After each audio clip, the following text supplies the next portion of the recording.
Hello, I've been meaning to make this video on my channel for a while, not because I feel like I have any spectacular tips and out of this world advice, so just a pre-word warning if you're here for something that you probably haven't heard before, then I don't know if you're gonna get that. I feel like I can come with my own experience, mistakes I made or things that I did really well, if I must say so myself, all to do with the topic of house viewings, flat viewings, apartment viewings. On that note, speaking of apartments and flats, apartments is what Americans say, flats is what British people say. The information that you're hearing in this video will be very British.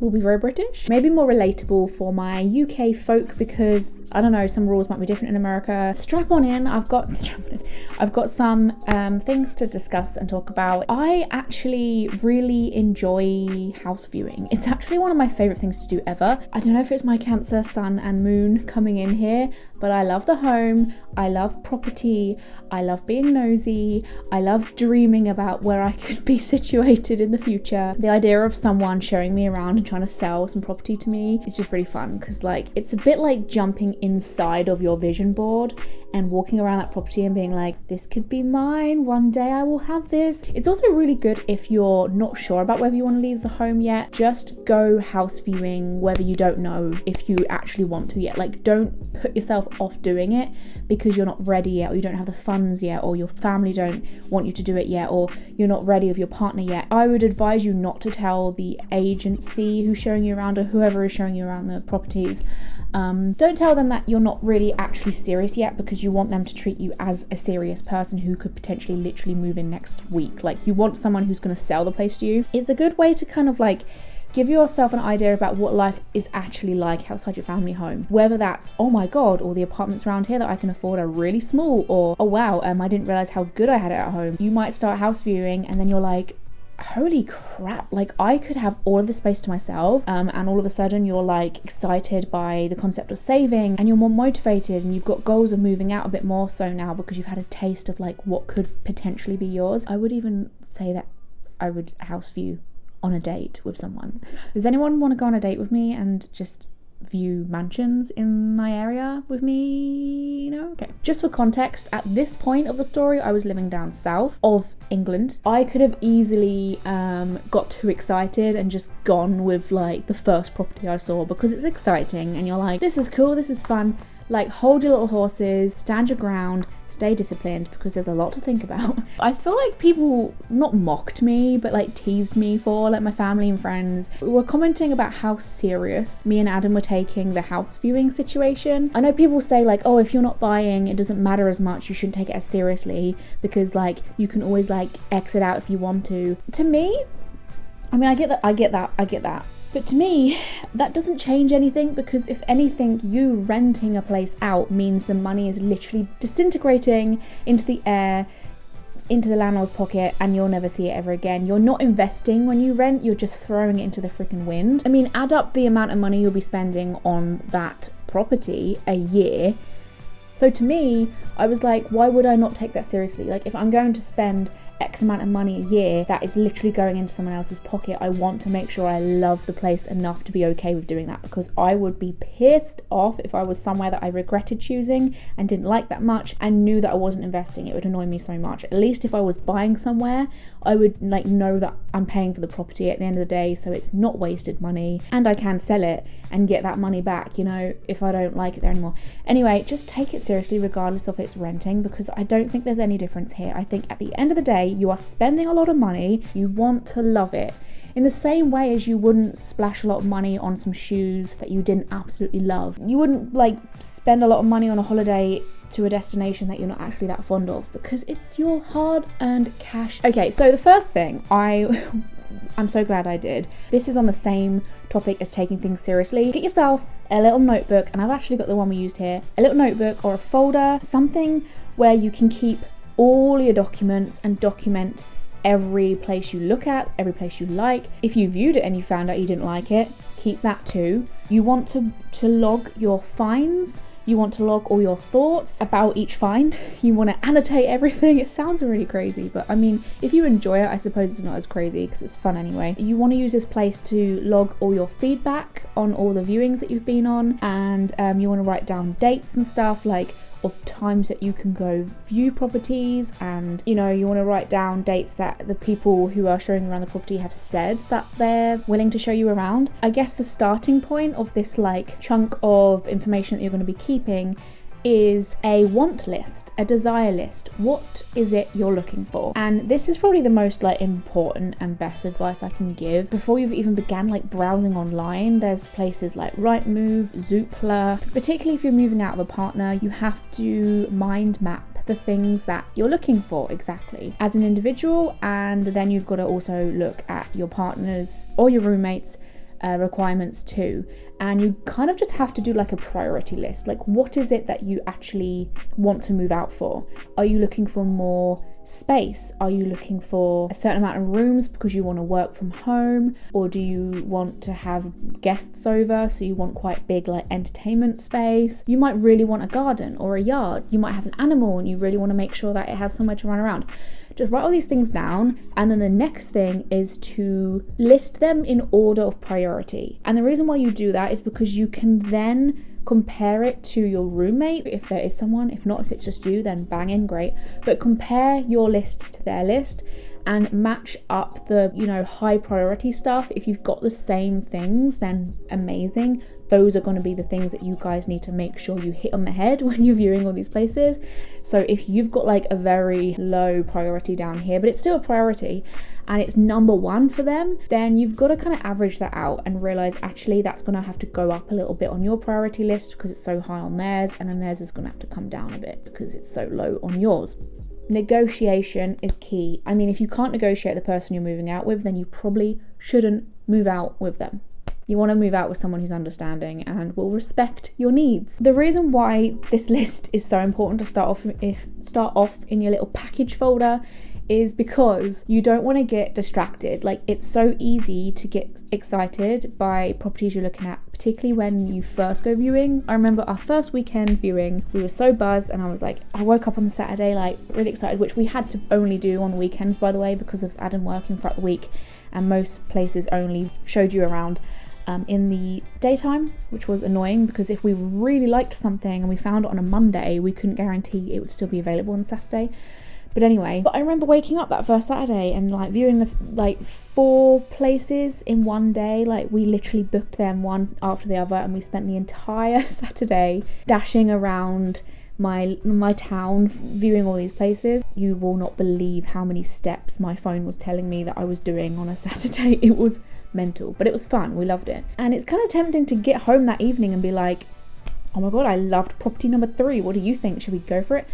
Because you need something to like look back on and then remind yourself, wait, did it actually hit all these nails on the head? Are these boxes actually being ticked when it comes to this property? And maybe something takes you by surprise. You might even add stuff to the list when you realize, oh, I didn't think about the fact that I really prioritize a security system outside or a CCTV outside. You might forget about things like that until you actually view places, and then you realize the neighborhood looks sketchy, so you're like, okay, I didn't realize how much this means to me. I'll add this to the list. If you have this really nice place you've just viewed and it's massive and it's pretty, and then you go back to your list and you're like, you know, yesterday I was saying how much a good location meant to me, and it's actually in a not very nice place. Am I willing to give that up for the fact I'm going to have a huge living room and a big kitchen and stuff? Same with another place that like I was so blown away by it. Like, it was really big, really spacious. Had a fireplace that worked, a massive sofa that was included. They were literally giving us the sofa, and I was like,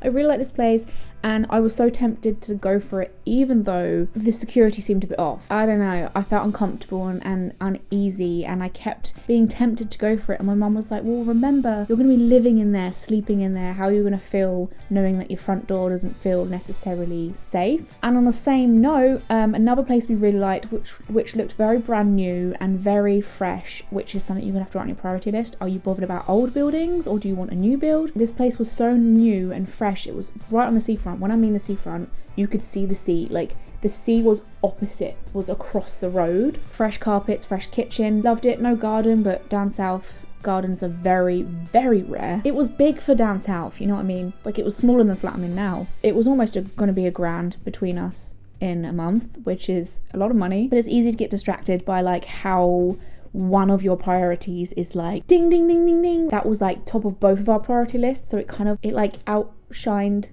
the rest, so all the rest kind of fizzled out, and then we had to kind of keep back on track and be like, oh. Now, on the same note of us taking the entire thing seriously, yes, we did take our little book with us to the house viewings, and yes, some of the agents that were showing us around did know we did this, and a lot of them were just like, that's really good and organized, well done, but they were probably thinking, you little nerds. You want your priority list there, so like when you're viewing, you can just be like, I'm not saying you go around like this,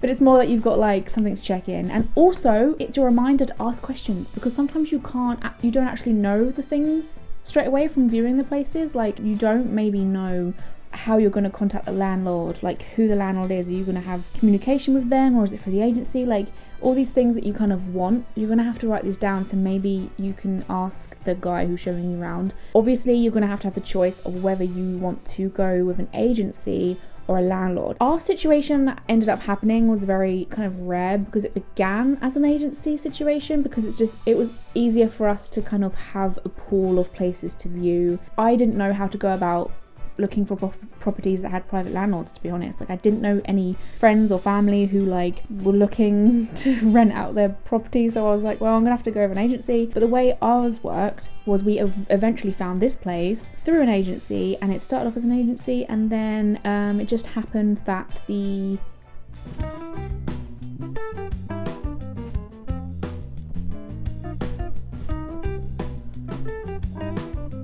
question, when we first moved in here, were we with an agency? We found it through an agency, and then they got us in. That's when we cut ties. So.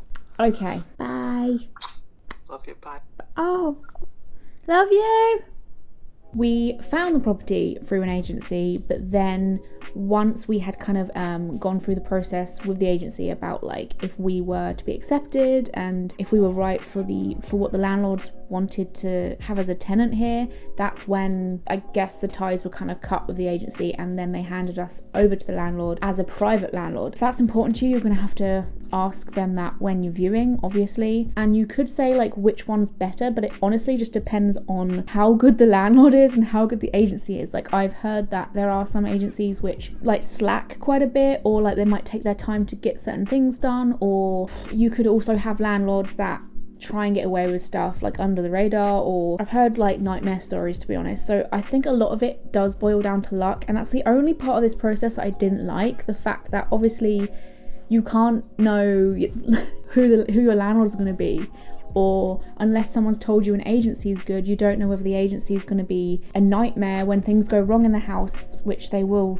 inevitably, like later on. Like, you might have like blockages or things break. You're kind of going into the dark a little bit and hoping for the best. You can look up agencies online to see like what people have reviewed about them, so if people are saying they're really good and on point and helpful, then you know you're obviously going to be in good hands. But with landlords, unless they've got a portfolio of houses and you know who the landlord's going to be, I suppose you could ask the landlord's tenants how the landlord is. I don't even know if people do that, if that's a thing, but a lot of people I think actually fall into like an unexpected situation where they end up renting out property, whether that's just because they've been gifted a house, or they've like, you know, it's someone's old house that fell into their lap in a way and they end up renting it out, or it's like they move away and decide to rent their old place instead of selling it. So those kind of landlords might not have a lot of experience with tenants, so when things go wrong along the way, they might not be very proactive. We happen to get quite lucky because we've got very proactive landlords in not only like professional situations, but like in casual as well, because we kind of have like a little WhatsApp group chat thing where we can kind of just check in with each other and like chat every now and again. But I remember asking who owned the property on a couple of house viewings we were on, but we did get funny looks when we did ask that, and there was one guy that said they can't tell us that. So like, it's worth a try if you're viewing, just be like, can I have the landlord's? I don't think they can give you the contact information of the landlord, because at the end of the day, it's the agency's job to like find you So they don't want to be cut out as the middleman, if that makes sense. I want to know whether like stuff comes up when I Google their name. So we wrote some bullet points of things that we wanted to ask. Are couples accepted? What's the policy on guests staying over? Is there security on property? Is the property insured? Are pets allowed? We don't have pets, but who knows what will happen in the future. We just wanted to make sure. Are we allowed to decorate the place? That's something I'll go into in a minute. Repairs, how do we submit a maintenance request? Is there storage available? Like sometimes it's hard to know if there's loft space without them actually telling us this. So is there any storage available? Or sometimes there'll be like weird cupboards in like the hallway that's locked or something in the shared hallways and things. Random bits like that. Is it well insulated? That sounds weird, but I was stressed out about something looking nice on the surface level and then you move in and you're like, holy crap. And people will lie to you, can I just say? Well, not lie, but they will maybe bend the truth. They're trying to sell this place to you at the end of the day. What's the energy supplier? A lot of places you're kind of like bound to what they choose. You can't actually like choose your own energy suppliers. You don't really have many. The reason why we had so many questions is because when you rent places, you can't have the freedom to change things. And it sounds like we're being really serious and asking all these questions which seem a little bit unnecessary, but it's not until you move in you'll then realize, oh, I'm stuck with all of these things that I don't actually want, and like I want to change this, I want to change that. But when you rent, you can't change anything. Like you can't, a lot of places you can't decorate, you can't anywhere near the same freedom as you would if you're buying, which is what blew my mind when people were like, well, you're only renting, so like it's not the end of the world if you don't like it there. I had to be viewing a place that was like perfect in way more aspects, which I felt like than you would maybe necessarily when you buy it, because when you buy, you just want a good location and a good like structure of the house, because everything else doesn't necessarily matter. Oh, and neighbours, which is why we were fussy, because that's hard to find. Once again, our landlord, I speak about this enough on this channel, so I'm sorry if this is boring, but when our fridge and freezer blew up, they asked us what one we wanted them to replace it with. Like they asked us what brands they should use.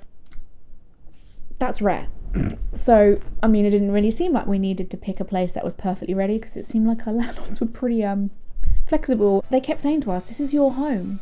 That hits differently when your landlord says that to you, because when you rent, it's not your home. I mean, it is your home, but it's not your home, you know what I mean? It, I guess, softens that burden of feeling like you're in somebody else's property all the time. Internet connection. I know it's a bit weird to ask someone, what's the internet connection like here? But at the end of the day, that's what I do, and I kind of didn't want to. One of the main reasons I was actually moving out of my parents' house is because I wanted good internet. That sounds mental, right? It was more about like accessing it, because some areas for some reason just have really bad service, and I was petrified of that. What exactly is included in the bills? Soundproof walls, ceiling ? Well, that's something we didn't necessarily get in this flat, but you know. What are the neighbours like? And that's something that we wouldn't ask the agency. Obviously, the person showing us around wouldn't know that, but it's something that you can do if you want to. Knock next door or in the block of flats somewhere and just get to know the people, and even do some stalking.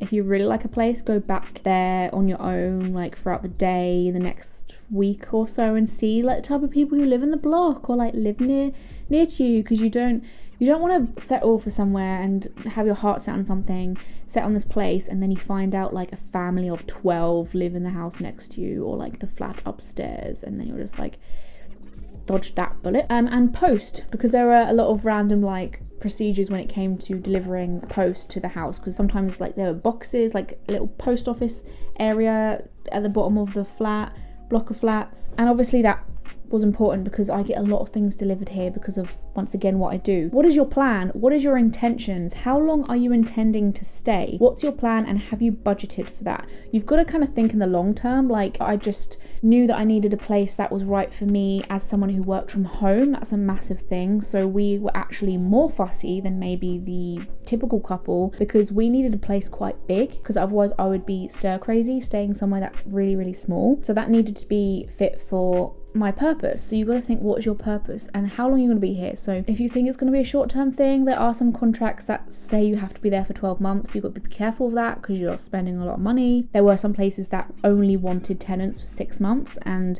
we kind of steered away from that because it would be kind of sad to love a place so much, move in, settle, and then you're like 6 months is out. That's bonkers. Like, I've been here for a year and it's flown by, so I don't know what 6 months would be like. We decided to move up the country because the northeast has the cheapest property going in the UK, and we wanted to save to buy eventually. We've got a savings account and we don't want to just throw all of our money into a landlord's pocket. When making that move, I was a bit more unsure about intentions, to be honest, because I wasn't sure whether we would move and I wouldn't like life hundreds of miles away from my family. So I was a bit like, well, I don't know if this is going to be long term. So I was a bit more okay with staying in places that said the contract was short term. However, we did happen just to find somewhere that was long term, and the landlords have been vocal to us and saying that like they don't intend to sell anytime soon or anything like that. So the biggest one is budget. And you've got to really sit down with your bank statements, like your financial breakdowns. Like if you work for yourself, you've got to look at all your income and really like face the facts. Don't just like make up numbers that you think you own or assume that, you know, your job's really stable and you're going to be fine with that. If you're in a good job now, think about whether you, like, what's the chances of you losing that? Like, you've got to kind of think, if I didn't have this job, what could I fall onto? What income am I likely to have if I was to lose this one and found a job somewhere else? You know, you've got to really think, what can I actually afford? What do I want to afford? So what do you want to have left as like disposable income? So you don't want to put like all of your money into rent and bills and furniture and food.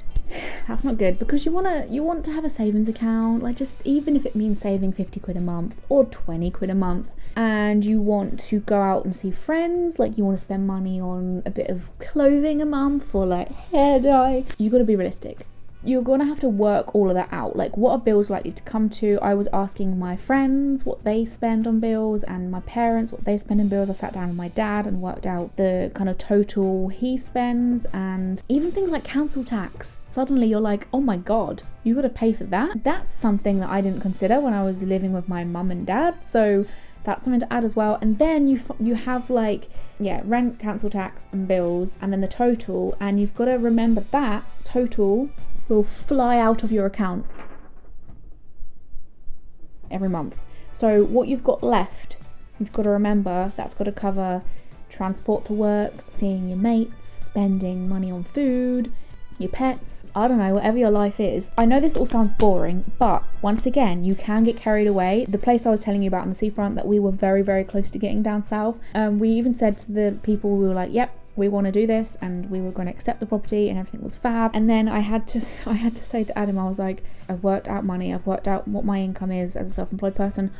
I'm not going to be able to do this. Like, I can do it, but I would suffer and I'd have no money to do anything. So it wasn't practical, and plus I wanted to save for my future, so it wasn't practical. So now you have that golden number of what you're able to spend. That's the number you should stay in when you're browsing online for different properties, and don't view places that are over that. Next is to, similar to what I was saying before, consider your lifestyle plan. How does your daily life look? Who will be home? How often? Do you like gatherings? Do you like baths, good views, trips to local town, scenery? Look into local transport connections if you rely on public ones, and bring the list of these things with you when you're house viewing, because you don't get a lot of time when you're viewing property. You have like 10 minutes tops when you're looking at all these places, which is why we could shove so many viewings in one day. And if you're viewing loads of places in one day as well, like, it's a lot to remember and you will forget. With our budget down south, we could get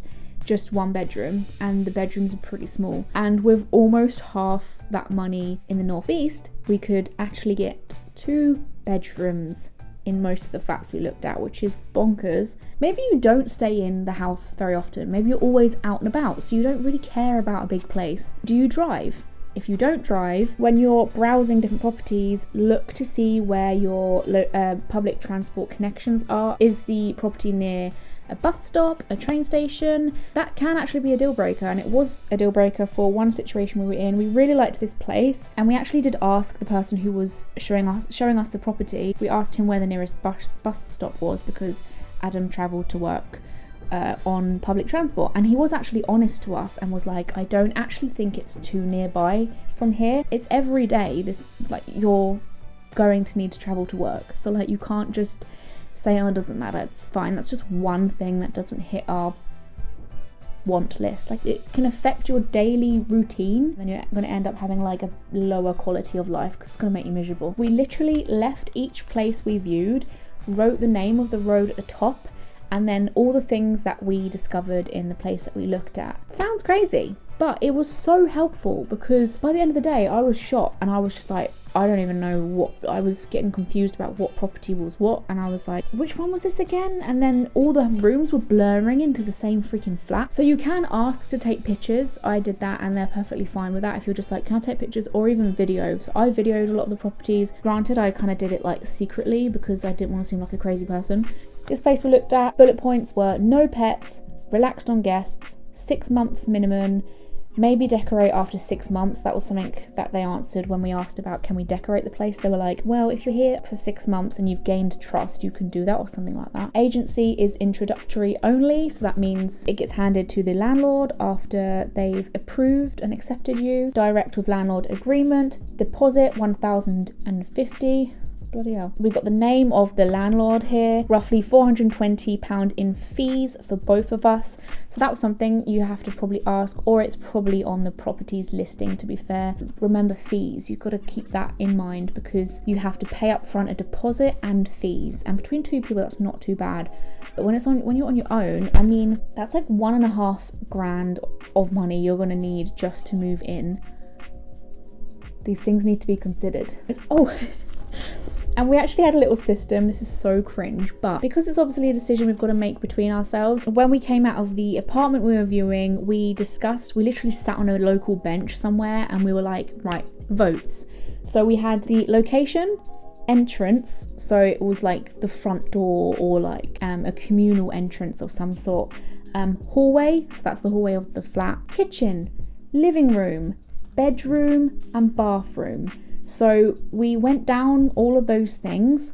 Adam would say his vote and I would say my vote, and then we averaged it out and then wrote it down. So for this first place, we got area 9, entrance 7, hallway 8, kitchen 5, living room 9, bedroom 6, bathroom 7. Overall, and then it came we're so nerdy. But then we had an overall score, and that was really good, because when you look through all of the stuff you were looking at, you immediately can see the ones that did well and were high on our list. Then we wrote a pros and cons list. So for this one, pros, there was a fireplace, a fan ceiling, very spacious living room, lots of storage, that's a rarity. Washing machine, that's a rarity. Bath, I wanted a bath. Separate rooms, I wanted separate rooms. Limited balcony, large living room windows, a fire exit door in kitchen, a free sofa. Cons, shared entrance, I don't really like shared entrances. Crooked fill, a tiny bathroom, smallish kitchen, smallish bedroom, view isn't great. Yeah, I think it was quite a dodgy looking road. Just write these things down and then pair this information up with the pictures that you've taken, and you will not regret it. Trust me. This is why we were extra careful and like considerate, because we knew that you're not going to regret being like overly organised ever. So just saying. Adam's adorable and does a little checklist after every flat we look in. He's got pros and cons. This is why I'm gonna marry you. So it's an 8. It's a very basic. Really? 8. I would say because of the amount of space in there. It wasn't that like pretty though. No, it wasn't that pretty. It didn't stand out. There wasn't a lot of space. Didn't have a fridge freezer. It had a washing machine, possibly. Yeah, but you don't know if that's going to stay or not. I would give it a 6. What do you need in a kitchen for us to give it like an 8, 9? More space. If it looks really nice, then I would probably give it a 7. Even if it didn't have a washing machine and fridge. If it had a washing machine and fridge as well, I would give it a 10. Doggo. Nothing's felt perfect yet, has it? No. I want to be like... There's always been that good feeling of like, this isn't quite right, even if it's really nice. I keep seeing certain things about one place and wanting that in another place, and picking apart one other thing and wanting that in another. It's really frustrating. Yeah. What are we giving this overall? Probably say 7's fair. It's so much like dating. I want your personality, his looks. There's a big tree in the window and that was annoying me because it blocks sunlight, and sunlight's important to me. There was a place where the sun came up in the bedroom and set in the living room, and that was like my ideal, and all the other ones we found are doing the opposite. So you might want to consider viewing a place that you really like at a different time, or just consider north, east, south, west directions. I mean, it's all well and good having like a big bedroom window, a big living room window, or like places that look as though it would get loads of light in it in the day, but you got to consider what way your house is facing. So I genuinely, no word of a lie, I walked around with a compass. I got a compass on my phone, and I kid you not, I was literally like excessive, maybe. I wanted to find somewhere where preferably the sun would rise on the bedroom and the sun would set in the living room. Why? Because obviously that's where I'm going to be and those times of the day. This window here, literally the sun comes creeping, and the sun does come in here, and then it sets over there into the living room, and the living room gets the nicest little glow. When evening hits and the living room turns golden, I'm like, Adam, look. And he's like, well, obviously you're going to have different priorities to your partner, but just please respect your own priorities, even if they sound mental. Even more so if you have a garden, because there is no point really having a garden if the sun never hits the garden, because not only will that just be really sad and you'll be chilly in your garden all the time, but things will die in your garden if you're trying to grow stuff. I knew that I wanted to grow flowers and have like some sort of nice little area to sit in when it's really hot. And one of the first things I did when I was in a garden in any house I was viewing, I looked to see which way the property is facing. So like, does this front garden get sun or does the back garden get sun? It's usually one or the other. With this one, it's the back garden, which is why the row of houses opposite our house, they all sit in their front garden, because their back garden doesn't get the sun. You might just want to like circle the area physically, like the location, the road that you're thinking of moving into throughout the day, to get an idea of what the road is like in different times of the day. This also sounds excessive, but if you live near a school or something and you didn't actually realize how many school kids you'll be seeing on a daily basis near around your house, you might feel unsafe, or you might feel it's a lot, or you might realize that there's no parking space outside your house. We didn't have to worry about that because neither of us drive, but something about our road, it gets chock-a-block with cars a lot. It's a little bit of like a first come first serve. No one has a driveway in this road. Speaking of, I remember the first night of moving in here, I held my breath the entire night long because I was just waiting for something to happen at like midnight to find out whether the night's going to be loud and the neighbours, I don't know, start partying or something. So I was in bed like, but no, it was fine. Another point is they inspect you too. So even though you're viewing a house, technically the agencies are viewing and judging and assessing you too. They need to inform the landlord what you're like. They don't want to give themselves a bad name if they find a bad tenant for a landlord. So I remember a place we looked at before us had a couple of people that the agent actually said to us, she was like, I didn't like the last two people who just came to visit, but she was genuinely saying that they seemed like they were high on something. I just like to dress up and make myself seem like friendly and stuff so that they can put a good word in for me, which leads me to all of this approval stuff. I was so worried all the time about how I was going to be approved because of the fact that my income's a bit crazy. As a self-employed person, you need to have 3 years worth of evidence, like your self-assessment form that you do. When you work for yourself, you have to work out your income for HMRC every year.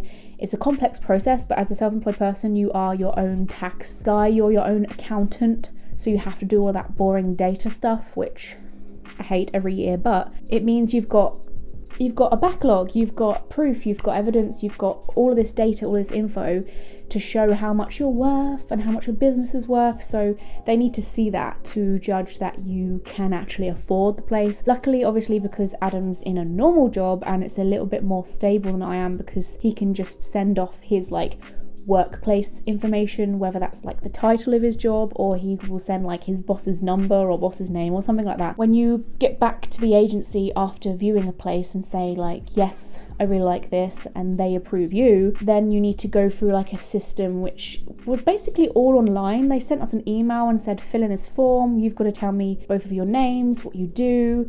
I thought it was going to be a lot more complex than it was. So in cases like mine, you might be able to get yourself a guarantor, what is the word? Which is basically someone in your life, like could be your parent or someone who typically is older, I think. You can have someone be the person who's made responsible if you were to like not pay rent. Responsibility will be put onto them. They will have to pay your rent if you can't do it. So you'll be very lucky if you get someone who wants to be that, because that's a big responsibility, which is something a lot of self-employed people do. But in our case, we thought it would be a lot more straightforward and would move in pretty quickly if instead I was just put under as a permitted occupier, as that is someone who is allowed to live at the property with a tenant and is named as such on the tenancy agreement, but is not a tenant themselves technically. So I'm not technically a tenant here, which is really weird to think about, but obviously we half our payments and stuff. I'm doing the same thing as a tenant would.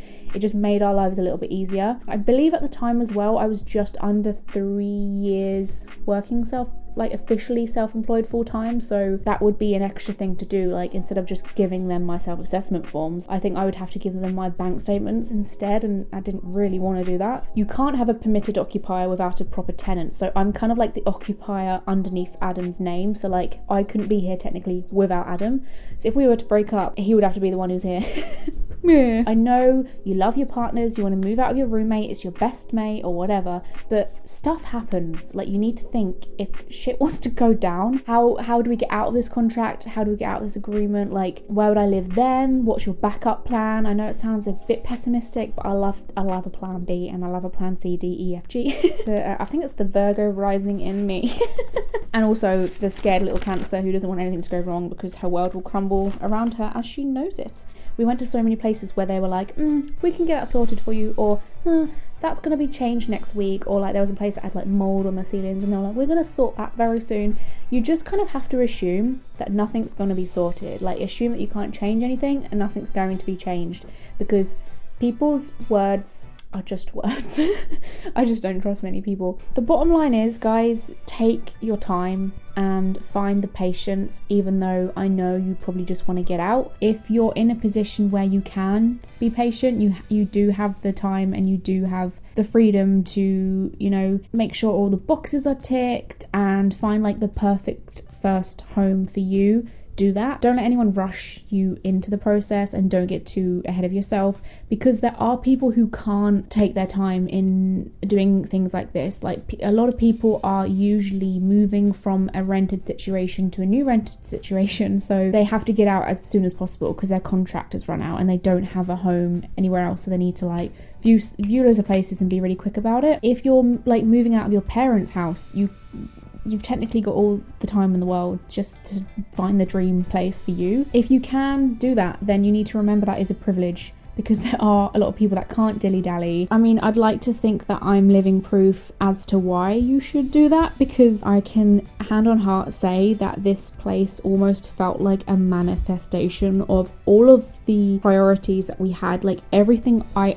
asked for and wanted in a flat, we got it. Like, down to like the yard, even down to the fact I wanted a big bath. Like, sunlight is really good, it's loads of windows, there's a bay window, I wanted a bay window. The location's great, it's right near the beach. Rooms are spacious, like particularly the living room and the dining room, like they're the main parts of the house, and it's just nice and big, spacious, loads of room. The only thing is, it doesn't have carpets. There's carpets in like just 2 rooms, and that does bother me a little bit because it gets cold. And it was modern looking as well. Like, some places were decorated but not to our taste. It was all decorated to our taste. It's like perfect. It's black and white or black and cream. Bathroom's nice. It had the spare room we wanted. It's got two bedrooms and a separate kitchen.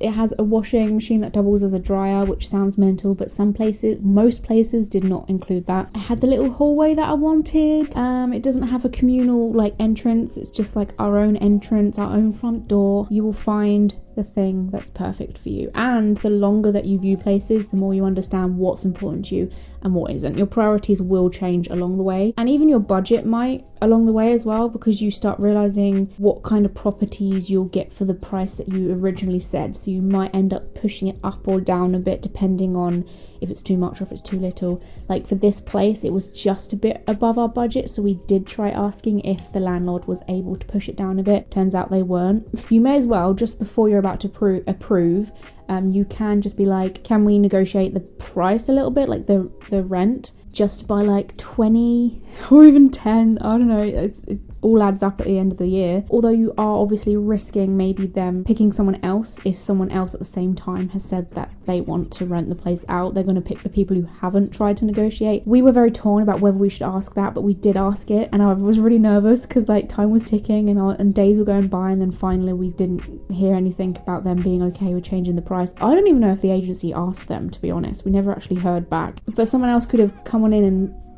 swooped that up. So, and that is all. I want to make kind of similar content to this, so if there's anything else on a similar line that you want me to cover in terms of moving out, the home, decorating, rent life, suggestions, I love them. Yeah, you can follow me on social media such as Twitter, Facebook and Instagram. I also have a tarot reading Facebook page. I have a Patreon if you want to support me on there. Me and Adam did a podcast the other day, a new episode of Think with Nink. Special thank you to these guys: Aline, Kelly, Lisa, Louise, Cesar, Stevo, Zara, Tony, Becca. I will get that by heart one day, for being my biggest pledges, so I can continue doing this as a full-time thing, because you guys save my little ass. Thank you very much for watching, and I'll see ya soon. Bye.